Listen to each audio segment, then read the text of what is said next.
Tātad vēlreiz sveicināti geogrāfijas skolotāji, vidusskolēni un visi citi interesanti. Es esmu Vita Jānozola, un es pārstāvu Valsts izglītības attīstības aģentūru un esmu vispārējās izglītības valsts pārbaudījuma nodaļas vecākā eksperta. Šā gada 12. jūnijā notiks centralizētais eksāmenis geogrāfijā augstākajā mācību satura apguves līmenī. Šis eksāmenis ir skolēna izvēle. Ja skolēns obligātos eksāmenus kārto optimālajā vai vispārīgajā līmenī, tad viņam arī šim vienam eksāmenam ir jābūt augstākajā līmenī, un iespējams, ka viņš tieši geogrāfiju arī ir izvēlējies kārtot kā šādu augstākā līmeņa eksāmenu. Eksāmenis notiks tieši saistē, un, lai nokārtot eksāmenu sekmīgi, ir jāiegūst vismaz 20%. Šī brīdī eksāmenam ir pieteikušies 85 skolēni no 39 mācību iestādēm. Eksāmena vērtēšana notiks centralizēti, un tā ir plānota no 18. līdz 26. jūnijam, bet, es domāju, tas notiks arī ātrāk. Šodienas semināra mērķis ir aktualizēt jautājumus, kas varētu palīdzēt gatavoties eksāmenam. Un tāpat laikā es atgādināšu, ka eksāmens ir mācību procesa, visa šī mācību kursa dabisks noslēgums, kurā skolēns demonstrē tās prasmes un zināšanas, kuras apgūst mācību procesā. Līdz ar to šie vispārīgie jautājumi par vērtēšanas kritērijiem, atslēgas vārdiem un tam līdzīgi ir būtiski katram pedagogam, arī tad, ja jūsu skolēns nekārto šo eksāmenu. Jo izpratnē par atbilžu saistību ar vērtēšanas kritērijiem, snieguma līmeņa aprakstu, rīcības vārdiem, un tam būtu jābūt mācību procesa tādai daļai, un tātad arī vērtīgi manā skatā šis seminārs varētu arī būt tiem skolotājiem, kuru skolēni šī brīdī varbūt nekārto eksāmenu. Atgādināšu, ka šāda tipa eksāmens, kāds viņš būs šogad, notiks jau 4. gadu, un skatoties tos šā gada pieteicēju sarakstu, es secināju, ka no skolas apmēram ir 1 līdz 3 skolēni pieteikušies. Ir dažas skolas, kur ir pieteikušies 6, 7, vairāk neviens. Līdz ar to, protams, skolotājiem tas ir tāds zināms izaicinājums, ja viņam šī grupa, kas ir mācās, ir lielāka un tikai neliela daļiņa kārto eksāmenu, tad es ieteiktu arī šo semināra ierakstu izmantot kā tādu gan ierakstu, gan prezentāciju izmantot skolēnam kā tādu nelielu ceļvedi pašvadītas mācīšanās procesam. Un skolēnu paškontrolē, ko jūs varat piedāvāt skolēnam, arī tātad šie 4 gadu pārbaudes darbu paraugi, es atvainojos 3 gadu pārbaudes darbu paraugi, šogad būs 4. gads, tātad ir atrodami Izglītības attīstības aģentūras mājas lapā, un tos var izmantot treniņam. Un eksāmens ir tātad pēc tās matricas, kādas ir visu laiku jau iepriekšējos gadus, vienīgā tā atšķirība, ka katru gadu jūs zinat, ka 3. daļa eksāmenam ir mainīga. Ja rodas ļoti šī brīdī būs kāda aktuāla jautājuma, tad jūs ierakstat čatā, bet ja pēc semināra vai gatavošanās procesā vēl rodas kādi jautājumi, tad droši rakstiet man e-pastā vita.jānozola@via.gov.lv, un tātad uz šādiem jautājumiem arī tiks atbildēts.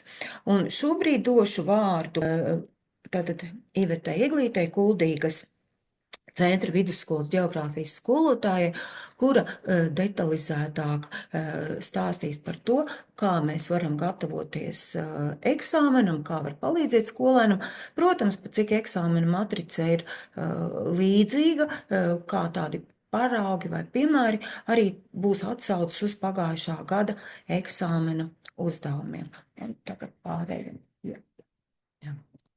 Labdien, kolēģi!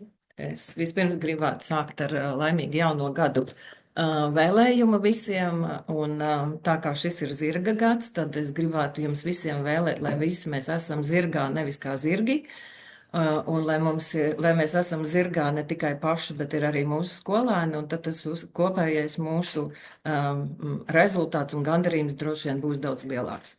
Bet nu, no tādiem vēlējumiem pāriesim tad pie konkrētiem jautājumiem par valsts pārvaldes darbu, un tāpēc es sākšu ar to, ka tā tad katru gadu, un arī šobrīd jau VIA mājaslapā ir publicēta tātad eksāmena programma. Eksāmena programma pēc būtības nav mainījusies, tātad ir skaidri definēti trīs līmeņi, tātad zināšanas un izpratne, prasmes un kompleksa problēma risinājums, jeb komplekss pētījums.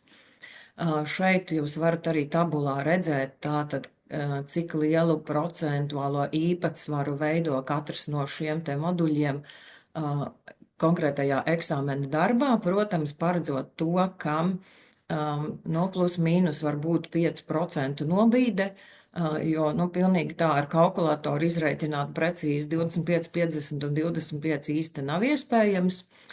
Tomēr tā tendence tiek saglabāta. Tātad par zināšanām 25%, tas nozīmē, ka skolēni demonstrē standarta zināšanas un izpratni par svarīgākajiem jēdzieniem, procesiem, raksturiezīmēm. Savukārt pie prasmēm tātad skaidro, pamato, argumentē, modelē, analītiski spriež, un galvenā tā problēma ir arī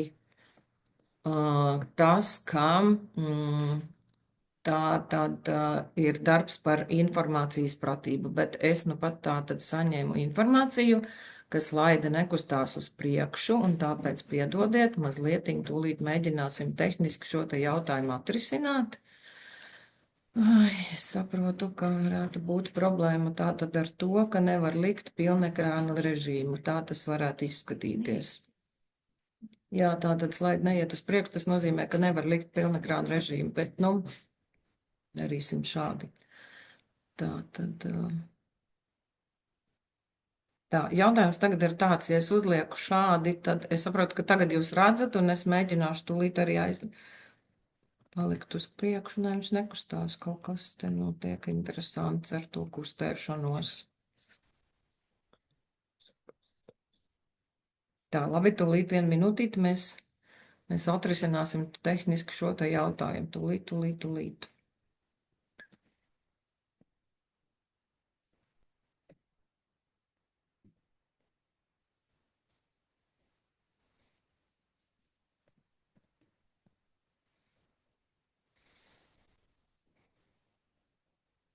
Es vienkārši nevaru tagad padzīt uz priekšu nākamo slaidu.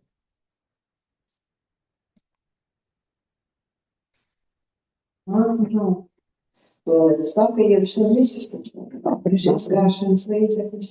Bet mums certifikāts un viss, tā tas ir, tā mēs dzīvosim.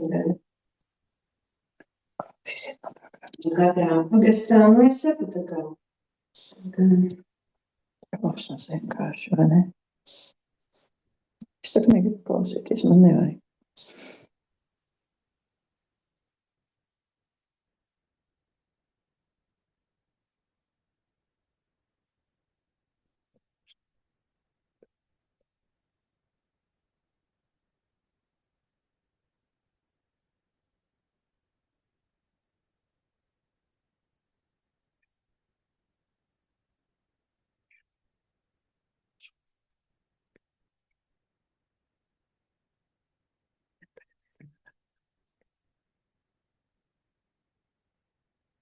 Par to mēs saprotam. Ok. Tā, labi, nu tad atgriežoties pie šitā, tagad neredz mani, bet tas nekas. Tā, tad paliku pie tā, ka tad mums ir šie te trīs satura moduļi, izpratne, prasme un kompleksa problēma risināšanu. Un tā tad, ja mēs runājam tālāk par satura moduļiem, tad līdzīgi kā katru gadu, arī šeit paliek spēkā tas pats princips, ka ir fiziskā geogrāfija, cilvēku geogrāfija, dabas un cilvēka mijiedarbība un kompleksa problēma risināšanas uzdevumi.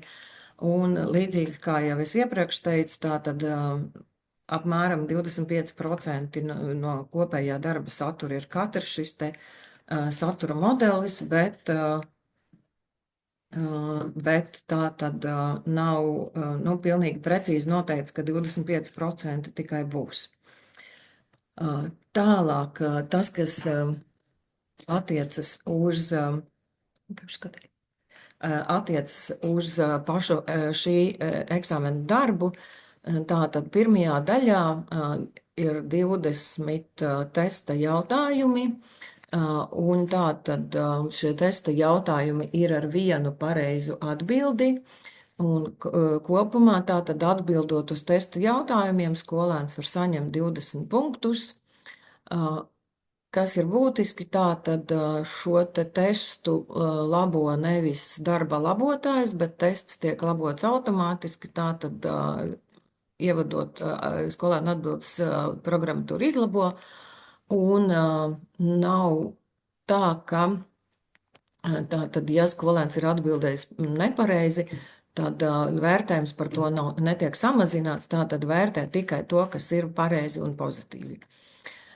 Tālāk ir otrā daļa, otrās daļas eksāmens, tātad aizņem 80 minūtes, punktu skaits ir 40, un šajā te otrajā daļā būs skolēniem jāpilda 4 uzdevumi, katrā ir 10 punkti, un vērtēšana, kā šo te izmantotā, tad ir gan punkti, gan arī snieguma līmeņa apraksti, kuri tālāk pēc tam arī tiek pielīdzināti punktiem. Bet par to, kā tie snieguma līmeņi izskatās, es mazliet arī vēlāk vēlreiz precīzāk parunāšu.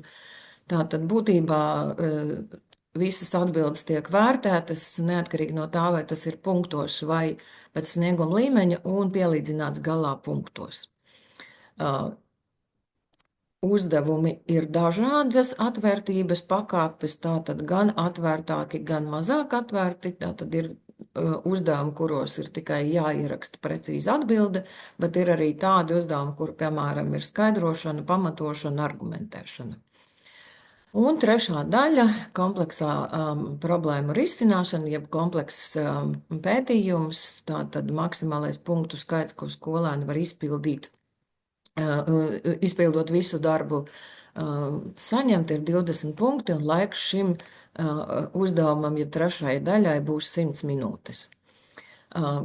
Pēc algoritma, kas ir iestrādāts jau eksāmenā paraugā, un kuram mēs esam izgājuši cauri jau pirmos 3 gadus, tātad 1 gadu eksāmenā ir darbs ArcGIS online, tātad ar interaktīvo karšu veidošanu, analizēšanu, un tad 2 pārējie gadi ir darbs ar datiem, vai nu cilvēku geogrāfijā vai dabas geogrāfijā, un tātad tur tiek izmantots Excel prasmes. Tātad pirmos 3 gadus mēs esam šim te aplim jau izgājuši cauri, un šobrīd tātad mēs esam nonākuši atkal starta punktā. Tātad šajā gadā pēc šīs te jau manas aprakstītās skēmas skolēni pildīs darbu ArcGIS-ā, kas nozīmē, ka tā tad ir darbs ar šo te interaktīvo karti. Tas, ko es šeit esmu arī ielikusi, lai tā kā skolotājiem palīdzētu un arī skolēniem parādītu precīzāk, kas tad tiek prasīts un kas ir tas, uz ko gatavojoties eksāmenam varbūt būtu jāpievērš precīzāka uzmanība. Tātad valsts pārbaudes darba programmā ir publicēti arī indikatori, kuri precīzāk nosaka, kas tieši ir katrā tajā satura modelī skolēnam jāapgūst. Un šādi arī tātad veidojot eksāmena darbus, veido uzdevumus, tātad šeit precīzi var izlasīt. Es esmu šeit ielikusi tikai vienu nelielu fragmentu no šiem te indikatoriem, bet tātad, ja skolēns, piemēram, gatavojoties eksāmenam, izlasa, ka skaidro vulkānismu un seismiskas aktivitātes cēloņus, tad, manuprāt, ir pilnīgi skaidri arī pateikts, nu, kas tam skolēnam būtu jāprot izdarīt, ja ir šāda veida uzdevums. Vai, piemēram, ja ir rakstīts apraksti zemes iekšējo uzbūvi, tad tas nozīmē, ka tā tad skolēns prot aprakstīt, kāda ir šī zemes uzbūve un kādas ir tās geogrāfiskās atšķirības. Tātad šie indikatori daudz precīzāk parāda to, kas no skolēna tiek sagaidīts un kas varētu arī nu, tā kā būt eksāmena darbā kāda veida uzdevums. Tieši tāpat arī par to, kāda veida aprēķini būtu jāprot, kādas citas vēl prasmes, tātad tas tajos indikātoros ir ļoti, ļoti skaidri aprakstīts, un līdz ar to tātad, nu, gan skolotājs palīdzot skolēnam gatavoties, gan arī paši skolēni izlasot šos indikātorus, tā kā, manuprāt, diezgan precīzi varētu to saprast. Un kā jau teicu, tātad šos indikātorus jūs varat atrast valsts pārbaudījumu programmā, tātad konkrēti Geogrāfija 2 programmā, kas ir nopublicēta VIA mājaslapā, un tātad tur var arī šos indikātorus pie programmas atrast. Tātad tas, kas šajā gadā skolēniem būs nepieciešams, tātad tās nepieciešamās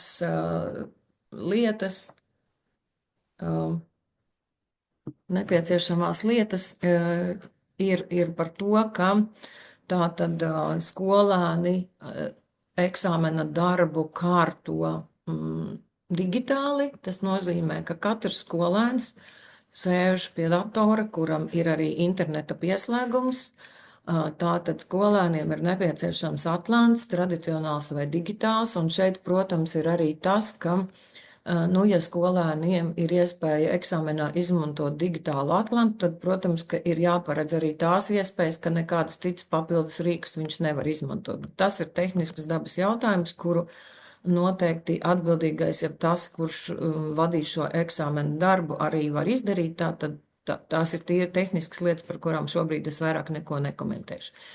Tātad tā kā darbs ir ArcGIS-ā, tad, protams, ka skolēnam ir nepieciešams ArcGIS online konts, kas ir bez maksas, ja nu gadījumā ir vēl kāda skola vai skolēns, kuram šis ArcGIS nav, tad sazinoties ar ArcGIS, jūs varat arī gan skolu bez maksas šobrīd vēl pieslēgt, gan arī skolāniem izveidot šos kontus un vēl paspēt tātad arī skolānus iepazīstināt ar šo vietni, kurā tātad būs jāveic arī 3.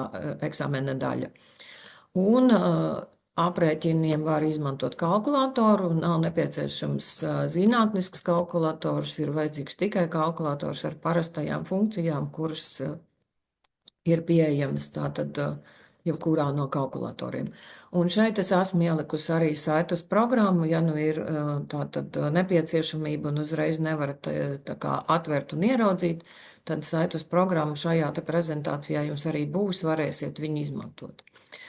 Tas, kam vēl noteikti gribētu pievērst arī uzmanību un vēlreiz akcentēt, ir par to, ka es gan runāšu vēl par tālāk par rīcības vārdiem, bet tomēr vēlreiz un vēlreiz atgādinu, ka labojot vairākus gadus valsts pārvaldes darbus, ne tikai es, bet arī mani kolēģi, kas ir šajā darba labošanā piedalījušies, mēs esam, konstatējuši, ka vislielākā problēma katru gadu ir proti ar geogrāfisko valodu, ar terminu lietošanu, ar geogrāfisku nosaukumu lietošanu, ar pareizrakstību, jo bieži vien mēs arī esam secinājuši to, ka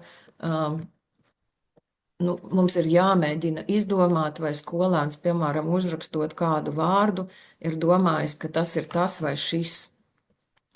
Un tā kā valsts pārbaudas darbus labojot, tā īsti nevarētu nodarboties ar zīlēšanu, tad tas ir ļoti būtiski, ka tātad, ja nav saprotams, par ko skolēns ir rakstījis, tad arī šajā gadījumā to vienkārši nelabo un punktus nesaņem, ja arī varbūt skolēns ir domājis kaut ko tādā virzienā, bet tie, kas ir darba labotāji, vienkārši nevar saprast, kas tur ir domāts un par ko tur ir rakstīts.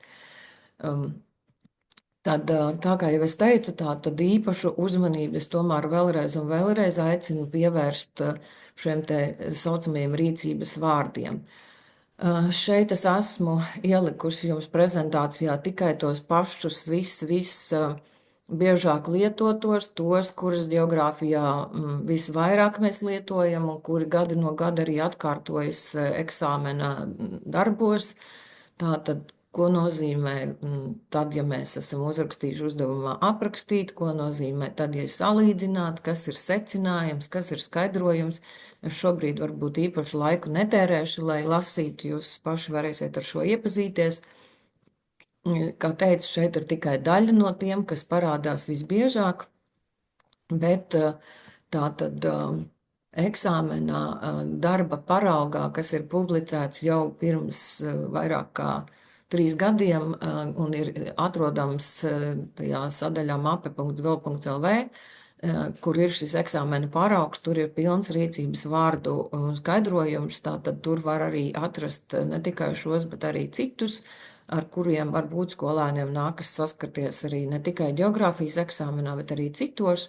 Bet šie ir šie, kā es teicu, ir tie, kas ir visbiežāk lietotie geogrāfijā. Un pirms pusotra gada arī DZM konferencē es kopā ar savu kolēģi Girtu Burgmani mēs arī runājam tieši par to, ka lielākais paradoks, kas veidojas, vismaz, ko mēs toreiz secinājām eksāmena darba labošanā, ir tas, ka par tādiem, manuprāt, sarežģītākiem, jeb augstāka līmeņa rīcības vārdiem, kas nozīmē izvērtē, tur skaidro vai kā citādi, tur tātad skolēni ar tādiem rīcības vārdiem tiek daudz vieglāk galā, bet tas, kas ir tas vienkāršākais, teiksim, ko nozīmē raksturot, ko nozīmē aprakstīt, noteikti ar šādu veidu, teiksim, rīcības vārdiem un līdz ar to ar uzdevumu izpildu tiek galā tā kā ar lielākām grūtībām,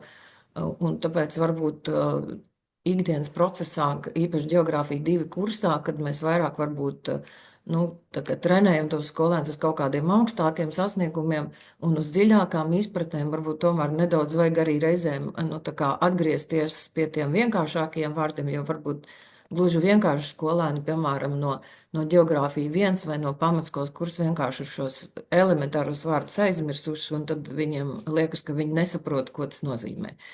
Tas, protams, nav visiem, tas ir vienkārši tāds ieteikums tikai, ka, ja jūs domājat par to, ka jūs skolēni gatavojas eksāmenam, vienkārši varbūt ir jēga pievērst uzmanību arī šiem te pārējiem vārdiem. Un, kā jau arī Vita teica, tā tad nedaudz, lai saprastu vispār par tām tendencēm, es arī esmu ielikusi pagājušā gada eksāmena rezultātus un nedaudz nokomentēšu šos, ko mēs tātad redzam un kas ir pieejama arī VIA mājaslapā. Tātad katrs no jums jūs varat arī izpētīt sīkāk, ir arī jūsu skolas rezultāti. Es šeit esmu ielikusi tikai tās kopējās tendences, lai paskatītos uz lietām. Un varbūt arī tas ir palīdzīgi gatavojoties šī gada eksāmenam. Tātad pirmā daļa ir tests, un kā mēs varam redzēt, tātad ir skolēnu sniegums ļoti dažāds, sākot no tā, ka viens uzdevums ir tikai 17% izpildē, bet kāds ir 95% izpildē, tas nozīmē to, ka vidēji tie uzdevumi ir bijuši gan grūtāki, gan sarežģītāki, gan arī vieglāki un varbūt pat ļoti viegli. Lai jūs saprastu, par ko ir stāsts, tad tas 12. uzdevums, kas ir izrādījies pagājušā gada visgrūtākais, bija par to, ka bija Latvijas kartes fragments, kurā bija teritorija ap Daugavu un bija dotas 4 pilsētas, un skolēniem bija jāatzīmē, kura no pilsētām ir tā, kurā ir iespējami vislielākie plūdu riski, un lielākā problēma bija tā, ka tās, tagad precīzi neatceros visus tos nošaukumus, bet vairākas pilsētas bija pie Daugavas, tieši Daugavas krastā, un tur bija jāmēģina saskatīt un jāprot saskatīt, ka vislielākie riski būs arī tur, kur ir šī te hidroelektrostacija ietekme, tātad pilsēta, kur atrodas jau aiz kādas no hidroelektrostacijām. Proti, šajā konkrētajā gadījumā tā bija Ogre, Bet bija arī, piemēram, dots tāds variants kā Mārupe. Tātad skolēns vienkārši analizējot šo kartes fragmentu, prot saskatīt. Savukārt 13. uzdevums, kurš tātad bija ar vislielāko izpildes procentu, bija par to, ka bija dota karta schēma par to, kurās valstīs ir vislielākais ūdens trūkums. Un tā tad bija dotas 3 valstis katrā no šiem te uzdevuma variantiem. Un tā lielākā problēma bija vienkārši saprast, kartē salikt, kuras tās valstis ir kuras, bet tā kā Atlantu varēja izmantot, tad salikt kartes informāciju ar to, kas ir uzdevumā, manuprāt, nebija nekādas problēmas. Un līdz ar to tāpēc arī tā uzdevuma izpildi ir ļoti augsta. Savukārt 20. uzdevums, kuram arī es esmu pievērsus uzmanību šobrīd, kas ir otrais zemākais pēc izpildes ar 23%, bija par to, ka tātad skolēniem bija jāsaprot, kurš viens no dotajiem faktoriem ir visbūtiskākais, kurš ietekmē darbietilpīgas nozares izvietojumu. Un šeit tātad jāsaliek kopā bija vairākas lietas. Pirmkārt, tas, ka faktors, kas ietekmē izvietojumu, otrkārt, tas, ka tās ir darbietilpīgas nozars, un līdz ar to tātad skolēniem ir jāsaliek kompleksākas zināšanas kopā, lai atbildētu uz šo te jautājumu. Bet kopumā skatoties, manuprāt, var secināt, ka ar testa uzdevumu izpildi nav tādas būtiskas problēmas, ka liela daļa no skolēniem tā tad ir samērā veiksmīgi tikuši galā ar šiem testa jautājumiem. Tālāk seko otrā daļa, un otrajā daļā tā tad arī līdzīgi kā šogad bija 4 uzdevumi, un arī varam redzēt, ka uzdevuma izpilde ir dažāda, tātad sākot no augstākās izpildes, kas ir 79, gandrīz 80%, un ar zemāko izpildi 15%, bet tūlīt arī nokomentēšu par to 4. uzdevumu, bet vispirms par tiem pārējiem. Tātad tas uzdevums 2.1 bija par attēls ar skatu no Tenerifes, un jautājumi bija par turismu piesaistošiem faktoriem, un bija arī uzdevumā teikts, ka izmantojot attēlu uzraksti, kādi tātad ir turismu piesaistošie faktori. Šeit tātad varēja gan no attēla nolasīt to informāciju, gan arī, ja skolēns, piemēram, ir bijis Tenerifē vai kādā līdzīgā teritorijā, tad viņš varēja arī izmantot savas personīgās zināšanas un atbildēt arī izmantojot šīs. Savukārt 4. uzdevums bija grūtāks ar to, ka tas bija atvērtais uzdevums, kurā skolēnam bija dots tikai uzdevuma, bija uzrakstīt uzdevuma noteikumu, proti skolēniem bija jāskaidro resursu izvietojums, aprakstot veidošanās procesu, izvērtējot ieguves priekšrocības trūkums un riskus, un līdz ar to tātad šis bija uzdevums, kurš skolēni varēja demonstrēt dziļāku izpratni un arī augstāku sniegumu. Un līdz ar to tas bija arī daudz sarežģītāks uzdevums, jo tur skolēnam pašam bija jāveido šī te atbilde un jāsaprot, ko tad šajā atbildē rakstīt. Un kā varam redzēt, tā tad uzdevuma izpildi ir tikai 15%, tas nozīmē to, ka lielai daļai skolēnu šis uzdevums ir sagādājis ļoti lielas grūtības, jo ļoti iespējams, ka varbūt ikdienas procesā daļa no skolēniem ar šādu veidu uzdevumu varbūt nebija saskārušies. Savukārt tas, kas ir ar 24%, tātad uzdevums 1.4, tas ir uzdevums par jautājums, pareizāk sakot, par to, kādi dabas faktori un kādi antropogēna faktori ietekmē jūras krasta izmaiņas Eiropā. Un šeit, atceroties no tā, ko mēs tātad labojām tajā darbā, ļoti bieži skolēni bija uzrakstījuši tikai vai nu viena veida faktors vai otra veida faktors, nenodalot, kas ir dabas faktori, kas ir antropogēni, vai arī vienkārši nebija, nu, tā kā nodefinējuši, uzrakstījuši tikai kaut kādus faktorus, kas varētu ietekmēt. Tā kā arī šī varbūt ir tāda lieta, kam ikdienā varbūt ir jāpievērš drusku vairāk uzmanību, ka, ja ir prasīti kaut kādi, teiksim, divi atšķirīgi faktori vai teiksim, divi atšķirīgi līmeņi, tur lokāls līmenis, globāls līmenis, tad nu, skolāniem jāuzsver un jāatgādina, ka tas ir ļoti būtiski, ka viņi sadala šīs te lietas un raksta atsevišķi, nevis raksta visu kopā. Tālāk runājot par trešās daļas izpildi, kas pagājušā gadā tā tad bija par darbu ar datiem. Pagājušā gadā tātad dati bija par migrāciju un tā tēma bija par iedzīvotājiem, un skolēniem bija jāstrādā ar lielu datu kopu, no kuriem bija jāatlasa tikai atbilstošie dati par migrāciju noteiktā vecuma posmā, bet tātad dati bija doti visās vecuma grupās, un kas šajā reizē sagādāja vislielākās grūtības, tas bija tas, ka pirmkārt skolēni bieži vien nebija atlasījuši vajadzīgos datus, bet bija analizējuši visu. Tālāk, tad, kad viņi bija veidojuši kaut kādu datu analīzi, tad Excel failā, piemēram, ir diagrammas, bet tālāk šīs diagrammas netiek aprakstītas, nekādā veidā netiek skaidrots, kas tad tur tiek darīts.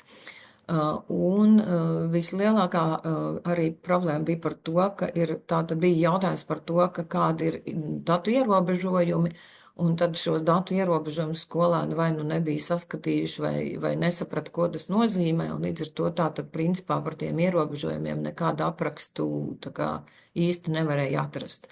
Bet tā kā pagājušā gadā bija novērsta tehniskā problēma par to, ka var iepriekšējā gadā bija, ka nevarēja pievienot konkrēti tos failus, tad šobrīd tā tehniskā problēma bija novērsta, un līdz ar to skolēni varējušos savus izstrādātos datus pievienot, un arī šogad šis pats būs, akcentējot vēlreiz un vēlreiz, ka ja ir uzdevums, kurā ir kaut kas prasīts izdarīt, un tad pievienot šo failu, tad lūgums ļoti, ļoti vēlreiz atgādināt skolēniem, ka tas ir jāizdara, un ja ir prasīts aprakstīt, tad arī ir jāapraksta tas nevis tajā kaut kādā vietnē, kur tas skolēns kaut ko ir darījis, bet tieši tur, kur ir eksāmena uzdevums, tajā eksāmena uzdevuma tā tad atvēlētajā laukumā ir arī jāapraksta, ko tad tu tur darīji un kas tad tur ir noticis. Un jā, vēlreiz un vēlreiz atgādina par to, ka ļoti būtiski ir šos te failus pievienot. Tātad šajā gadījumā, tad, kad būs ArcGIS karta, tad arī to kartu pievienot.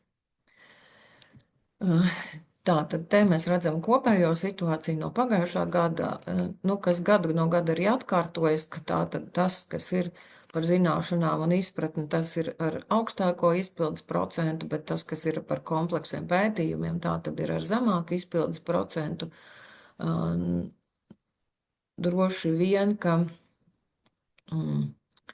ja mēs domājam varbūt par skolēniem un skolēnu motivāciju, tad bieži vien parādījās arī tādi darbi, kur varēja redzēt, ka skolēnam visticamāk ir bijis būtiski vispār nokārtot eksāmenu, nevis nokārtot eksāmenu augstā, ar maksimāli augstāko sniegumu, un līdz ar to, piemēram, varēja redzēt, ka skolēni ir pildījuši, testu, ir pildījuši otrās daļas pirmos uzdevumus, bet tālāk vispār nav pildījuši, domājot, ka 20% viņi būs sasnieguši, un ar to viņu vajadzības ir apmierināts.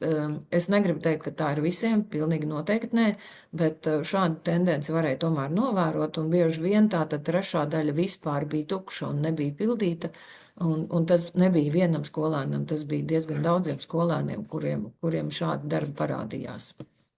Tā kā droši vien, ka tas ir stāsts par to, ka cik ļoti noderīgs ir šis ģeogrāfijas eksāmens, cik ļoti svarīgi ir šie procenti. Kā mēs visi zinām, tad ģeogrāfijas eksāmena rezultātus neprasa nekur, pat ģeogrāfijas fakultātē, un līdz ar to droši vien, ka daļai skolēnu vienkārši ir būtiski šo eksāmenu nokārtot, lai viņi ir pabeiguši vidusskolu, neskatoties uz to, kāda līmeņa procents, kādu procentu daudzumu viņi tur saņem. Vienkārši vajag certifikātu un tāpēc nokārto. Tā kā, tā varbūt ir ļoti, ļoti liela daļa šo skolēnu, kas šo eksāmenu ir izvēlējušies.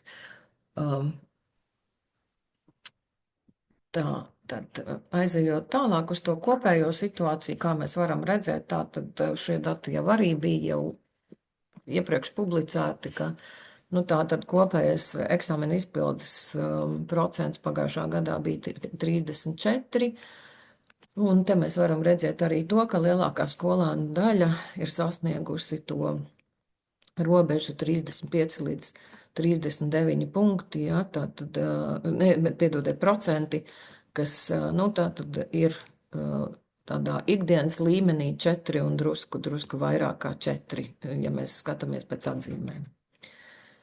Bet, kā es vēlreiz saku, katra skola, katrs tātad novads var saņemt arī un atrast savus datus, tā kā, ja jūs vēl neesat viņus ieraudzījuši, tad es ieteiktu arī sameklēt un paskatīties uz saviem datiem kopumā, tad jūs varat arī salīdzināt savus skolas datus kopā ar valsts datiem un paskatīties varbūt uz tām lietām, kas, tā kā ir ikdienas darbā, kam varbūt ir jāpievērš papildus uzmanība, vai arī varbūt, ka redzam, ka manā skolā, maniem skolēniem viss ir kārtībā, un es tāpat varu strādāt tālāk ar mierīgu sirdi, saprotot, ka es daru visu pareizi, un mani skolēni ir pietiekami labi sagatavojušies arī šim te valsts pārbaudījumam.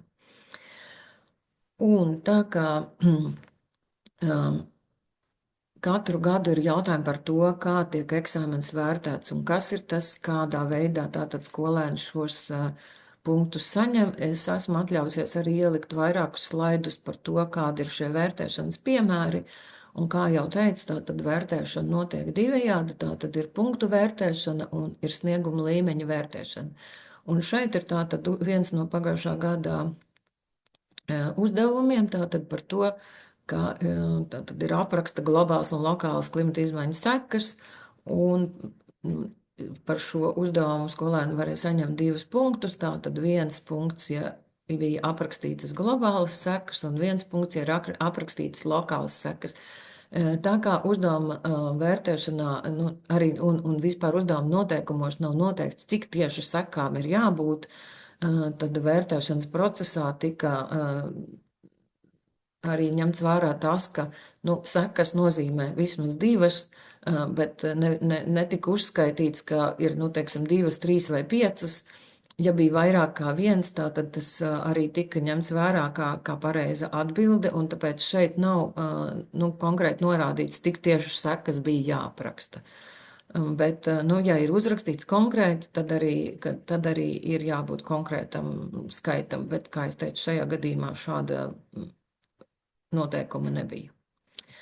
Tālāk, nākošais piemērs ir par to, kā skolēniem tātad bija jāizvērtē dabas un ekonomi ģeogrāfiski apstākļi. Šis ir uzdevums par Talsu un Balvu novadiem, un tātad līdz ar to šis ir tikai viens no punktiem, tas ir tātad šī lielā uzdevuma viena no daļām. Un šeit es esmu ielikusi, lai ir skaidrs arī par to, kā tad ir šie snieguma līmeņi.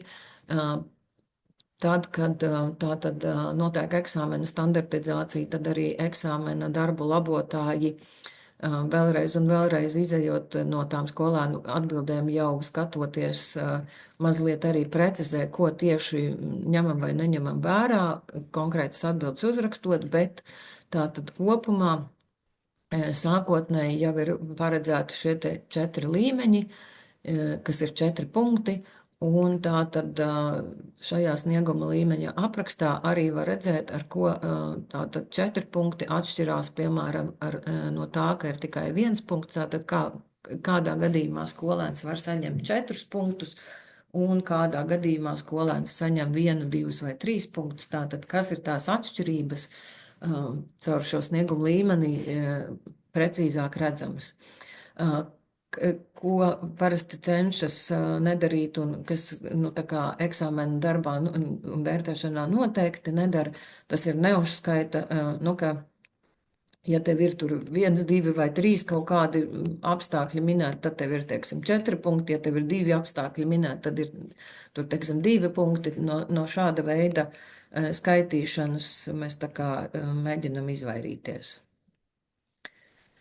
Tālāk, šeit arī konkrēti jau no nopublicētā eksāmena darba es vienkārši ieliku vienu slaidu vēlreiz, lai ir arī, tā kā vēl precīzāk parādīts par to, kā vērtē līmeņos, un ko tas nozīmē, ja ir tātad tas augstākais līmenis, tātad šajā gadījumā ir skaidrojums par to pašu Tenerifi, ko es iepriekš jau teicu, un tātad, ja uzdevumā ir jautājums skaidrot, tad tas nozīmē, ka augstākajā, ja pilnīgākajā atbildē mēs arī sagaidām, ka skolēns skaidro, bet tātad, ja viņš ir tikai aprakstījis, piemēram, ka konkrētajā teritorijā tur ir kaut kādas nokrišņa atšķirības vai vēl kaut kādas atšķirības, tad, protams, skolēns ir kaut ko darījis un viņš šo 1 punktu var saņemt, bet tā nav augstākā līmeņa atbilde un līdz ar to tātad viņš nevar saņemt maksimālos punktus.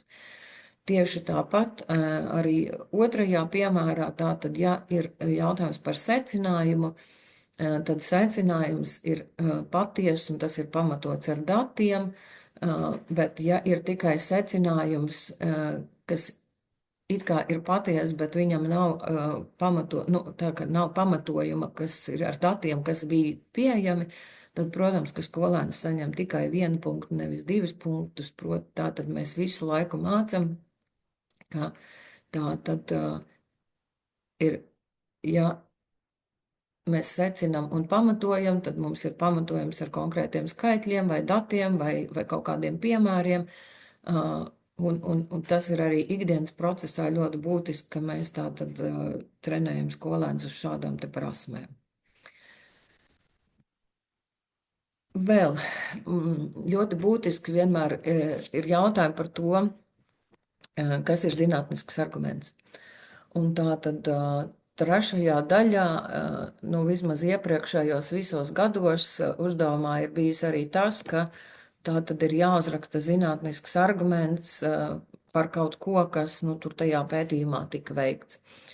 Un proti, tātad šeit es esmu arī ielikusi to snieguma līmeņa aprakstu, lai jūs varētu arī saprast, ka tātad zinātnisks arguments ir tās arguments, kurš ir balstīts hipotēzē, ka tam argumentam ir pamatojumi un pierādījumi, un tie pierādījumi un apgalvojumi ir redzami arī tajā izpētes procesā.